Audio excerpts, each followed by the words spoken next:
बिस्मिल्लाहिर्रहमानिर्रहीम। नाज़रीन इकराम, आज का मेरा एनालिसिस PTI का जलसा, हुकूमती मौक़िफ़ और फिर इस्टेब्लिशमेंट के बारे में बहुत सारी बातें जो सामने आ रही हैं उसके बारे में है। 8 सितंबर के जलसे ने जहाँ बहुत सारे सवालिया निशान छोड़े, वहाँ पर हम इखलाकी गिरावट का शिकार भी हुए और इखलाकी कदरें हमने पसे पुश डाल दी। अवाम की प्रॉब्लम्स को हमने ज़्यादा से ज़्यादा उसमें क्रिएट किया और पिंडी इस्लामाबाद को कंटेनरों का शहर बना दिया गया। इस शहर में लोग अपने घर से बाहर नहीं निकल सकते थे। इसके बावजूद भी बहुत सारी दुनिया उस जलसे में पहुंची। अगर कोई ये कहे कि वो थोड़े से लोग थे तो ये गलत होगा। लोग पैदल भी गए, लोग मोटरसाइकिलों पर भी गए, जिस तरह भी गए।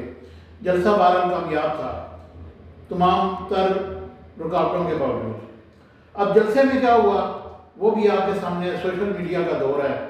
जिस तरीके से तकारीर की गई और हुकूमत को ललकारा गया, फ़ौज को ललकारा गया और बहुत सारे ऐसी चीज़ें सामने आईं और फिर सहाफ़ियों पर भी बहुत सारी कदगने लगाई गई, सहाफ़ियों को गालियाँ भी दी गई।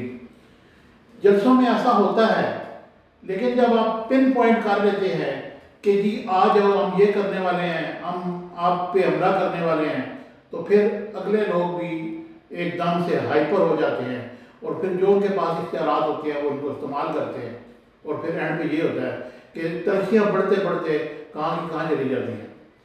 गुज़िश्ता 2-3 साल से जो देखा जा रहा है वो बड़ा अजीब व गरीब है।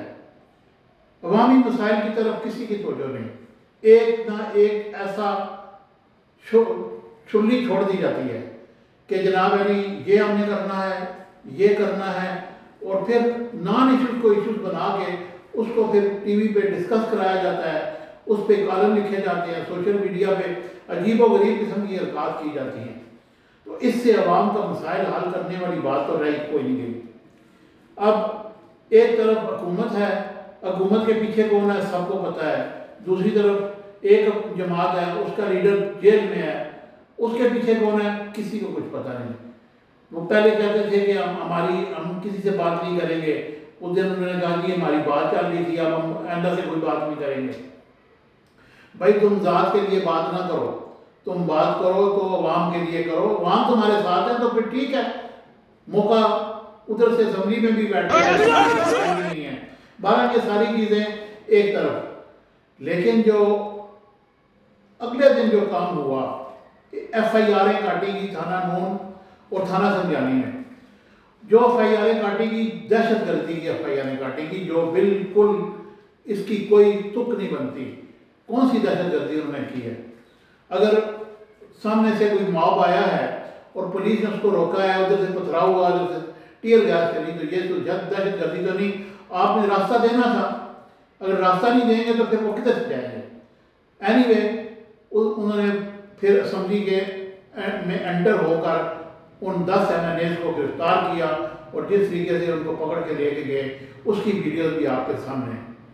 उस पर इंक्वायरी कंडक्ट हुई है। स्पीकर यार सादर साहब ने इस पर इंक्वायरी का हुक्म दिया है। और फिर आज जो उन्होंने काम किया कि फ़ौरन उन्होंने अपने sergeant at arms Ishfaq Ashraf को मुअत्तल कर दिया और उसके साथ साथ 4 सिक्योरिटी एहलकारों को भी मुअत्तल किया जिनके नाम सामने आए हैं। उबैदुल्लाह, वहीद ज़फ़र और मोहम्मद हारून और वकास अहमद शामिल हैं।